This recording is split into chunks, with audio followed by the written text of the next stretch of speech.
Welcome to the Women's Money Wisdom Podcast. I'm Melissa Joy, a certified financial planner and the founder of Pearl Planning. My goal is to help you streamline and organize your finances, navigate big money decisions with confidence, and be strategic in order to grow your wealth. As a woman, you work hard for your money, and I'm here to help you make the most of it. Now, let's get into the show.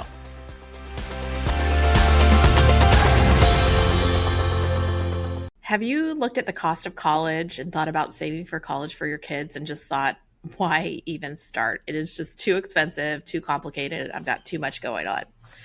Well, today I'm joined by my colleagues, Lucy Valandra and Alexa Kane. We are all certified financial planners, and we have all probably had the same thought. In fact, I'll spend some time talking about how we feel and what we're doing when it comes to college savings. Lucy and Alexa recently recorded a podcast that was all about college savings techniques from a financial planner perspective that had a built-in target audience of people like you. And so whether you're a parent or grandparent or someone who's saving for college to pay for it yourself, I think this episode will be a great companion to that webinar where we can hear and see some real life examples of what college savings is like. And then go to our YouTube site, pearlplan.com, Pearl Planning on YouTube, and you'll be able to also see a replay of the webinar, which is available now. We'll make sure to have the link in the show notes as well. And while you're there, if you like and subscribe, we love that too. Lucy, Alexa, welcome to the podcast. Thanks for having us. Excited to be back. Yeah, it's been a while, and we work together shoulder to shoulder every day, so we've got to do this more often. Yes. Well, we each have kids at a different kind of stage of life, and at the end of the episode, just giving you a heads up, we're going to talk about what you're doing yourself. But first, I'm going to allow each of you to kind of introduce yourselves, starting with Lucy, and give us the perspective of where you're at in your parenting journey. So like Melissa said, my name is Lucy Valandra. I'm a certified financial planner and the newest member of the Pearl Planning team, having joined this spring. Yay! Very happy to be here. This spring, my husband and I also welcomed twin boys into our family. They are now 5 months old. So we hit the ground running with savings, but it's been a wild ride of reshuffling where we lived and joining a new firm, as well as welcoming these two wonderful bundles of joy into our lives. And then Alexa, tell us a little bit about yourself. Yeah, I have been at Pearl almost 4 years. Probably next week we'll hit the milestone. Celebrate! Crazy. I have a 6-year-old and 2-year-old boys, and then we'll be welcoming a little girl in November. So extra chaotic over here as well. So we're definitely in the thick of it.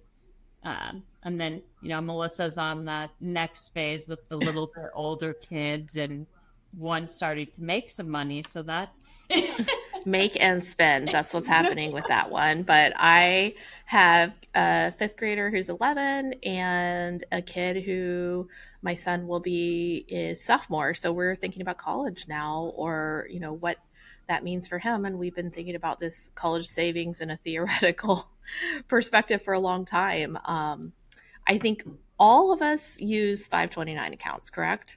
Yeah. And Alexa, you're kind of our 529 guru, like it or not, at the office. So I'm going to let you give us an overview for our audience who may have heard of, hey, there's some numbers that are associated with college savings. I can't quite remember what they are. Tell us what 529 plans are. Yeah, 529 plans are really great, easy ways to save for college. Taxes are another love language for me, and the 529s are my favorite. Triple tax advantage for most people.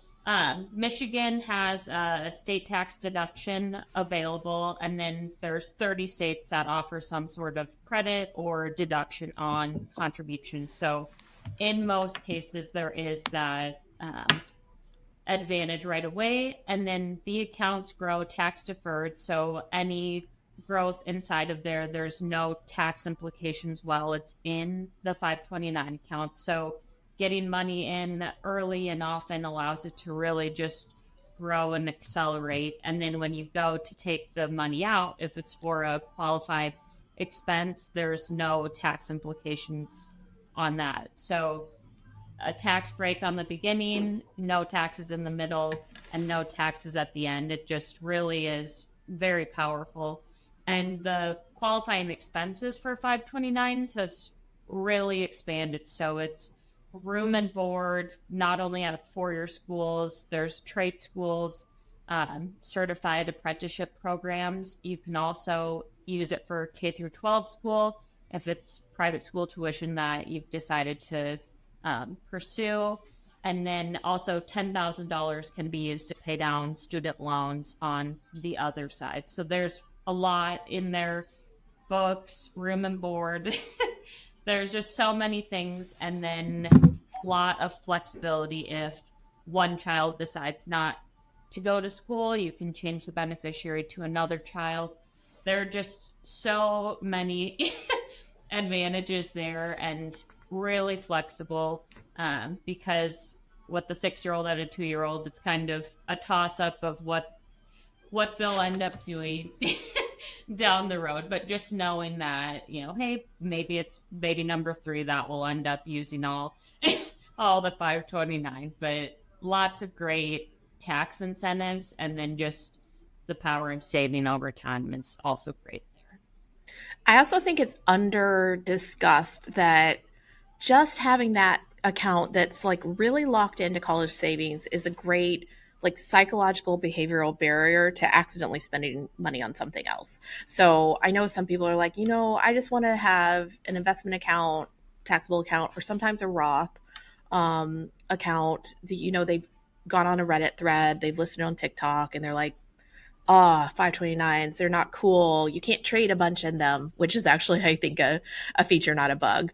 But, having that like real, hey, this money is for college, can help to protect it so that you don't forget about it or use it for something else. Yeah, the mental accounting is definitely real there. And I love the kind of set it and forget it features of the 529 of just, monthly contributions can really add up. And having something like a target date fund where it starts off as, a more aggressive mixture of stocks and bonds. And as the kid gets closer to that target age of starting college, it's getting more and more conservative as time goes on. So it's a great kind of set it and forget it tool. Yeah, one of the clunkier functions of 529s, it was created through this legislation. It's pretty clear to me with a political science background that there was a lot of lobbying going on by asset management companies, because basically what happens is every state has a 529. In fact, most of them have a couple at least. Each one is just tied to one company. So using the state of Michigan, and we just use Michigan because we're here, but we advise clients all over the country about college savings. It's TIA and Nuveen, which are actually the same company. And there's one set that's sold by an advisor. And so the advisor gets compensated on that. And there's another that's just direct at the state. And you do more of the lifting, but you pay less. And frankly, on 529s, we tend to like kind of send you to the state site because there's not a lot of fanciness. And if you're working with us, our advice on that education is paid for with our overall financial and planning engagement, and it's not the best place to be paying for investment management. So one of the things that I hear all the time is like, and it stops people from starting, is, well, I'm not sure if my kid is going to spend the money, so what do I do about that? Like, that is a big hurdle. And these types of hurdles then create, indecision and missed opportunities. And sometimes in our view, Lucy, what do you say? What kind of conversations do you have when there's that concern about overfunding? Yeah, I actually hear this a lot. And there is new legislation that kind of has rocked the boat a little bit with this and makes a 529 a no-brainer. which is you can now take up to $35,000 that's been in the 529 and convert that into a Roth IRA for that beneficiary. So that, you know, might not sound like a lot of money, but it really is to, you know, launch into starting early with retirement savings. And the Roth is a great tool that can also be used for a first-time home purchase and other things. And like Alexa was saying earlier, you can always also change the beneficiary on the 529 account, whether that be to another sibling, to yourself if you want to go back for further education, or to a niece and nephew or future generations. So there's a lot of flexibility within the 529, both before and after. You know, if scholarships are something that is on the table, you can actually take the money out from the 529, as well as, like Alexa said, with student loans. There's a $10,000 lifetime limit that can be used to pay for student loans. And graduate school too. People forget that these funds can be used, you know, for higher education beyond, you know, your typical 4-year college. Yeah, there's a lot of different ways to, in essence, repatriate the money. It sits outside of your estate if estate taxes ever change. I mean, this is relevant if you have more than north of 10 or $20 million today, but someday that kind of level may be lower. I mean, I think when you hit those roadblocks, this is where a financial planner comes in, because we both have the experience. Like, I know Alexa and I have worked with people who were receiving scholarships in grad school, so we were getting money out penalty free that matched the scholarships, for example. Or something that's underappreciated is if your kid has an apartment at school, they can go and take the funds that are equal to kind of the prevailing rental rate that the school publishes, and you can reimburse for the apartment, so they don't have to stay on campus the whole time. But you know, this is job security for us, I think, is like, okay, we've seen this before. Let's talk through, you know, and in some cases it may be legit. Like, okay, it makes from your perspective, because your philosophy on college really matters. Let's not do it, but it just depends on the family. Yeah, every situation is unique. And I think it's a great opportunity, if you're having these questions, to talk and reach out to a financial professional. Anything you'd add, Alexa, of like nuances that you've seen over the years? I was going to say just that, you know, finding the balance, and Lucy talked a lot about it in the webinar about, you know, saving for college versus saving for retirement. And I think it gets especially hard when you start college and those bills start coming to, you know, continue taking care of yourself and your retirement savings, you know, those 401ks, and knowing, you know, what the options are for your kids to help them, but also really continue helping yourself, because at the end of the day, you don't want to put off your retirement so your child can have the college education, and then years later your child is having to provide for you from that education. So finding the balance is hard, but it's what we work with a lot of people on, of, hey, there's lots of opportunities along the way. You don't have to have everything paid for day one. You know, you also are in charge of, you know, talking to your family about your philosophy with money, how your school journey went, what the expectations are with your kids, and then you can always change your mind, or, you know, after they're graduated, you can help with paying off student loans. It's nice sometimes that they have a buy-in, but you don't want your kids to have to completely suffer for for the school. So we do see that a lot of, like, hey, you know, they took on some of this burden and now we're on the other side. You know, the parents have a raise or a bonus. Hey, I'd like to kind of wipe this out or give a chunk over here to relieve that, not as an expectation, but as a true gift of, like, we always want to help you and not at the detriment to ourselves. Yeah, I'm actually working with a family right now where we are planning to use Kid Three's 529 funds to pay off some student loans that kids 1 and 2 had. So they had like compartmentalized, 3 buckets for kids, and each kid came out of college with a small portion of student loan debt in relative to what it could be. And mom and dad were like, hey, we'll help pay the interest they can because their financial condition is quite good, but it's pretty darn expensive to have 3 kids in college and have 5 vehicles at the house and things like that. And so they wanted to kind of reserve the right to decide later. Well, kid 3 has one of those elusive, nearly full ride situations. And so there's money there. And one of the things that has eased up is you can pay student loans for yourself or siblings from the 529 funds. So again, this is just examples of kind of some of the things we see. I also sometimes there are people and it, that are like, I don't know about the benefit of college. It's very expensive. And in my case, perhaps, you're in a profession that doesn't require a college education.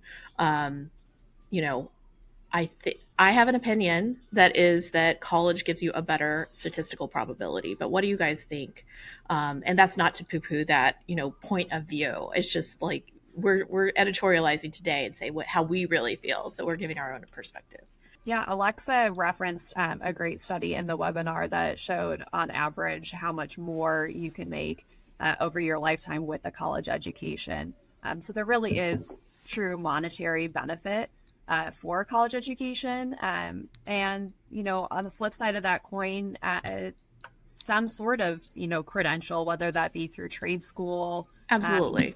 Is also definitely rising. I feel like those used to be kind of a taboo job area, but they're definitely revitalizing. So you can use a 529 for, those types of education. And don't forget about community college. It's a great place to start if you are unsure what you should major in, or knocking out some gen eds at a lower cost, or for summer classes. Absolutely. And I think, when you look at that perspective, it's case by case. The other thing that is really important companion to the actual finances of writing the checks or taking the loans is like, hey, kiddo, college isn't like a right. It's not, like experiences that everybody deserves. This is an investment. That it's a co-investment between parent and child in the case that parents are contributing into your future success. So, of course, college is an extraordinary experience, hopefully, for many people. But this is also something where the intent is that you have the ability to earn over time, I think, in almost every case. And so it's important that you're building those life skills, you're, increasing your responsibilities and accountabilities. And I think the place where I would step back is if it was a path nowhere, where college really was, for someone with different needs, a higher cost college, but then at the end, there's not an opportunity for work that is, equivalent or higher earnings, then you may need to have, important discussions if it's threatening the safety or financial stability of the family. So let's talk about another kind of portion. So I want to flip from younger perspective of kind of forming a family style. We've had a past guest on the episode, by the way, Ann Garcia, who's the author of a great book on how to pay for college. We will include links to past videos, webinars, and podcasts that she's done with us in show notes. And she has some great like family philosophy worksheets, for example, and how to introduce the concepts of college to her kids. She did it with her own kids, and now she's teaching us how to do that ourselves. But when you get closer to college, kids may be earning money. You mentioned that. I don't think my son's going to have a big bank account at the end of the summer because he learned to spend money, and we're going to have to work on that savings portion. But if a kid comes in and they've really saved to pay for their portion of college, what percent are they expected to pay, and what percent of parents' assets are expected to be like considered for an expected family contribution? So on the FAFSA, the student assets count for 20% and the parent assets count for 5.64, I think, somewhere around 5%, just to cover our bases. There is a percentage there. Yeah, and the FAFSA, I think, has been through some things recently. I know It's been through a disassembling, I think is what it's been through. it's the original or the previous form of 100 and some questions and very long, time consuming.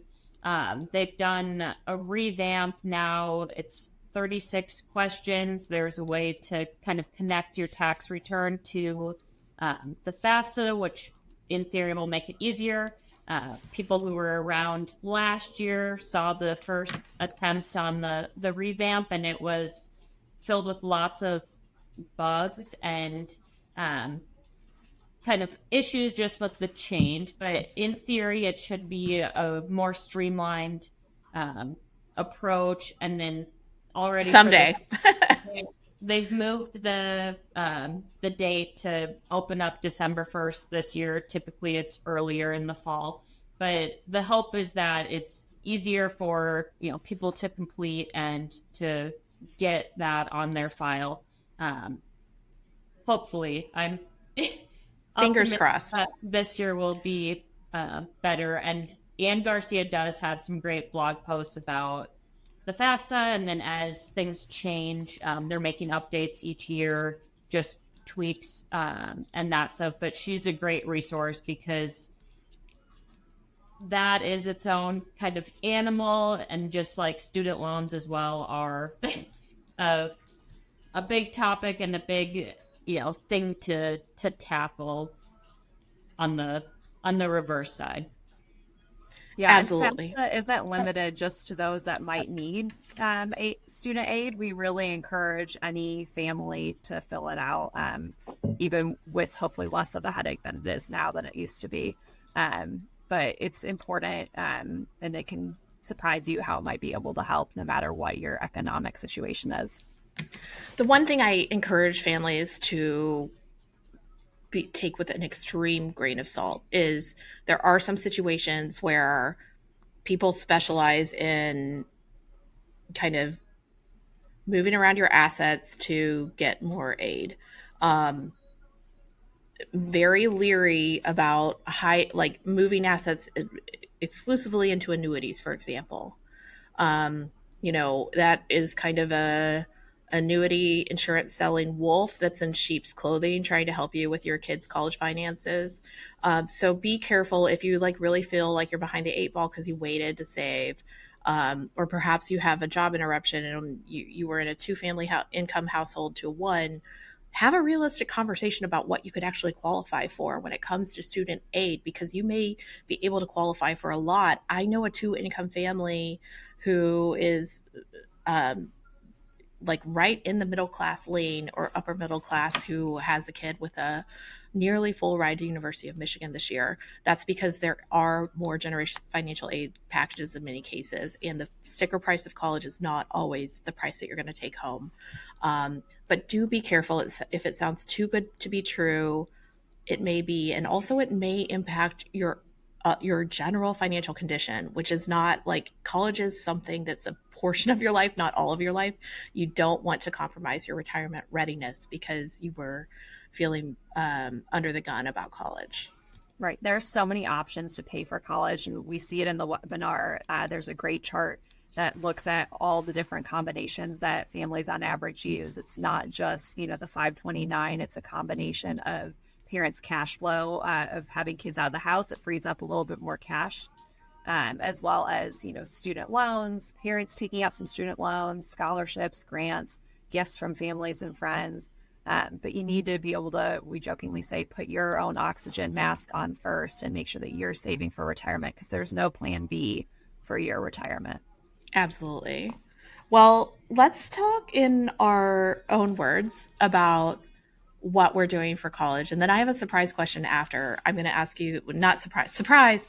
After that, I want us to each talk about what we did for college, because none of us came from a family of unlimited means, and we, can maybe give a little bit behind the scenes. But I want to prep people for situations where, an unlimited budget for your kid is not always the right choice. I do think, some tough knocks when it comes to adolescence can create important legacies and financial perspectives for later in life.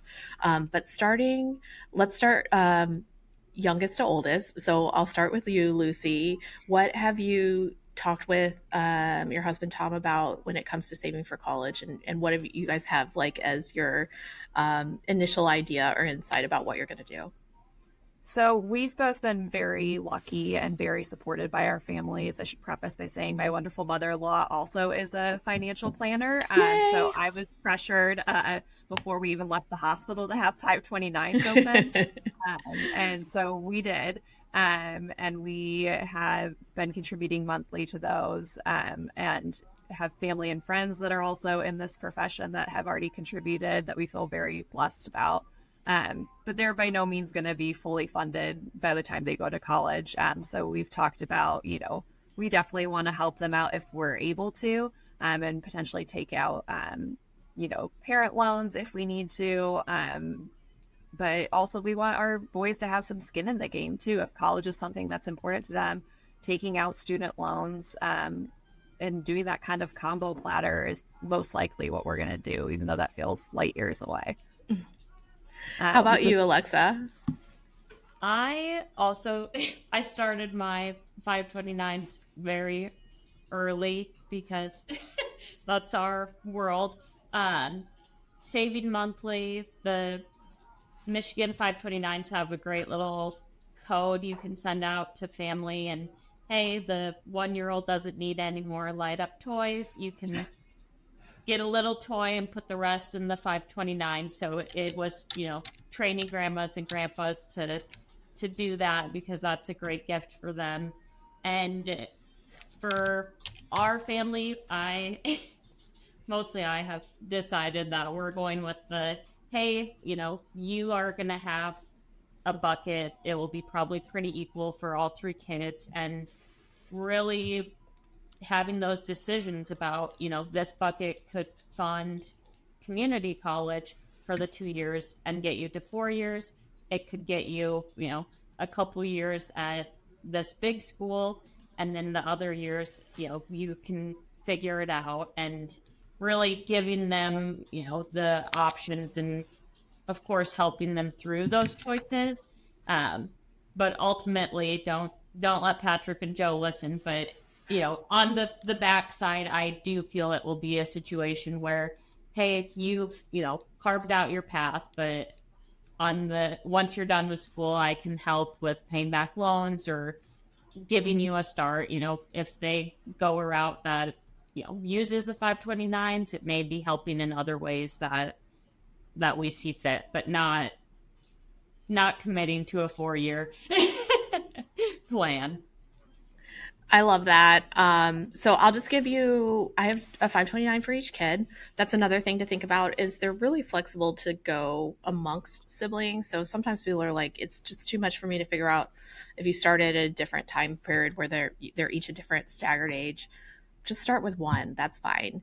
But I'm also fortunate. In-laws had like kind of a game plan where they give a really nice amount at birth and kindergarten and one more time. And so my kids have received some funds from grandma and grandpa that went directly, that check went right into the 529 plan in their name.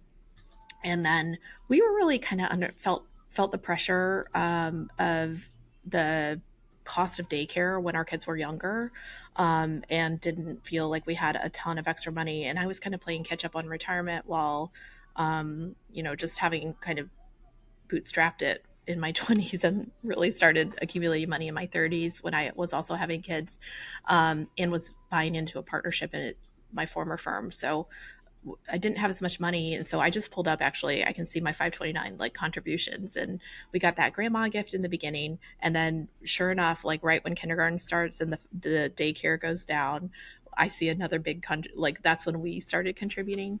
And then in my case, I didn't do like the monthly nearly as much, but I had some kind of irregular income that would come in chunks in good years for my company. And so I would do bigger contributions in those years. At least that's what I did when I was like, kind of really like in those accumulating years in your 30s. when I had a younger kid and into my 40s. And so now we have a bucket that I really feel confident is considerable. And that early gift from grandma and grandpa was really beneficial. And I would totally respect the start even with $50 a month and then increase it. That's what we're doing with a lot of clients over time. It's interesting because my kids don't love school as much, and I hope at least my older one, and I hope that changes over time. But like, I'm very much interested, and probably will have a future guest on gap years, for kind of buying some time to build life skills and or community college, so that we're using these funds over time. But I'm not assuming necessarily that it's going to be a 4-year at age 18 kind of college experience. But I still feel like it was a great decision to load up on that fund, because I did make much bigger contributions in elementary school years. So no regrets so far, because I also know that those funds can be used for other family things, and things like that. And I feel confident that we're increasing the conversations with our kids about, hey, we are when it's like, I don't love school, mom, I don't want to go to school, like, I'd rather just get done as quickly as possible. It's like, well, we have been saving for you to find the right pathway and things like that. And it changes. It's not like, when I was a kid, and maybe we can pivot to the way things were then. I was like, must go to best college and, live the dream. It's a different perspective, and that's just fine. Those are lessons of parenting. So my own lessons, I'll tell you, I'm going to the University of Michigan versus Texas game, which is, I don't know if it'll be before or after this episode comes out, but the football game. But that is, I'm going there with my dad. And my dad we lived in Kansas, but we were from Texas. And my dad was a huge University of Texas fan. He would have loved to go to school there, but his parents had never gone to college. His dad was a lawnmower, and his mom worked at the Levi's factory. And so he really wanted me to go to University of Texas, which I got admitted to and was pre-accepted into the business honors program. And I just wanted to go wherever my parents said not to. I was ready to leave the nest and not stay in Kansas either.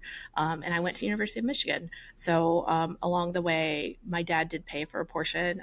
My mom was a single mom, and she actually took some loans out to help me too. And I worked throughout college and before. And I didn't write tuition checks, but I paid for most of my spending money. And when I left school, I had loans. It wasn't the most, my dad was disappointed that I went to school at an out-of-state school that was more expensive. And I learned a lot of lessons about independence. And I don't know if I made the perfect choice. It was the perfect choice for where I've landed today, but a lot of bumps along the way. But I think some of those lessons of limitations, or, not just getting a blank check for school, were actually quite good. And I know parents today feel less than sometimes when they can't write the full checks, or they may be willing to put themselves into Parent Plus loans that are like astronomical. And I just don't want you to feel like you're paying off student loans while you also are retiring at your, whether it's your perfect retirement date or because you need to because of a job change or your body just can't take it anymore. So that was a big, that's a lot of information, but that's me. What about you guys? Alexa, what did you do? How did you put yourself through school, and how did your parents help? Yeah, so I am the middle of five, so there's a lot of expenses on a lot of schools. So we did have a little bit of college savings, but a lot of it we were kind of on our own, especially as a child who graduated in 2008. Um, Yeah. really, a lesson I learned is those age-based funds with the 529 plans are a great tool, because when you do go through those time periods and you're ready to start college, it would be really nice if the funds you saved would be there. So that's one thing. There is no, I know in the money is less in a 529 account typically than the parent's retirement plan, but there is nothing that makes a parent saver more upset than a 529 fund that used to be 50,000, now it's 30,000 the year that they're going to school. That is just very emotional, very difficult conversation. So getting more conservative can feel like you're missing out on something, but the age-based funds have something, have a thing or two going on there. Yeah, there was a reason behind that, and I think I was part of that. or our age group was. But I took all the AP classes. We had a dual enrollment program with the local college, so I took part in those. And then my technical freshman year, I went part time in um, Minnesota to a community college and played junior hockey for a year. So it was a different route. And then transferred to South Dakota State as a sophomore and did the rest of my college years there. Um, did not take any loans. I worked basically full time during college and then a lot in the summer. So it was kind of crazy. And I think the other thing I would really probably focus on if I could do it again is, focusing on scholarships and ways to, you know, making $14 an hour if you get $1,000 scholarship, like the time of getting back that time and, maybe enjoying the experience a little more than working all the time. And how about you, Lucy? I am the youngest of three, and there's a bit of an age gap between all of us. So I was lucky in the sense that my parents were a bit older and a bit more in their higher earning years when I went to school. So they financially helped out a lot, as well as my grandpa paid for 2 years. I did have some student loans, and I worked in the summertime to help pay those down. And my mom and dad both helped to pay off some of those student loans on the backside of college. So it actually helped to build up my credit. And when I went to go buy my first home very young, I had a great credit score, which I didn't realize because of that student loan. So thanks, Mom. But yeah, it was a great time, 4 years at Sweetbriar College, which is a small all-women's liberal arts school in Virginia.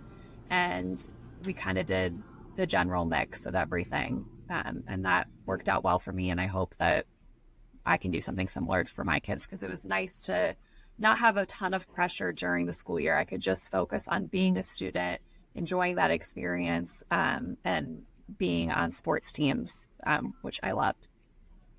I love that too. I think that if I were leaving with a lesson for everyone, it's incrementalism. Don't look at that big number and think, oh my gosh, just like, let's not even talk about it because it's not happening this month. $50 a month now, a reminder to family like, hey, it's nice that there's if you celebrate Christmas, the Christmas tree is filled with gifts, but if you wrote a check and just like cut the price in half of all the things under the tree, that would be nice. And, just having discussions both with your co-decision makers, co-parents, partners, etc., and or your kids as they get older to, regardless of your circumstances, there are pathways. And we just thank you for listening to both the technical side, which again, listen to the webinar for more technical details on financial savings, but also our personal experiences that we instill into the advice that we give one-on-one with people.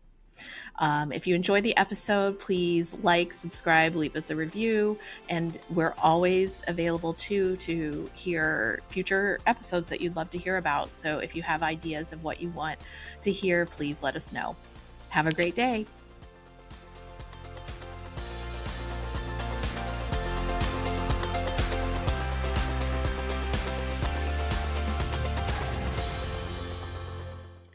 Thank you for listening to the Women's Money Wisdom Podcast. If you found value in this episode, the best way you can support the podcast is to forward an episode to a friend or leave a review. Go to pearlplan.com and the podcast link to get all the resources and links mentioned.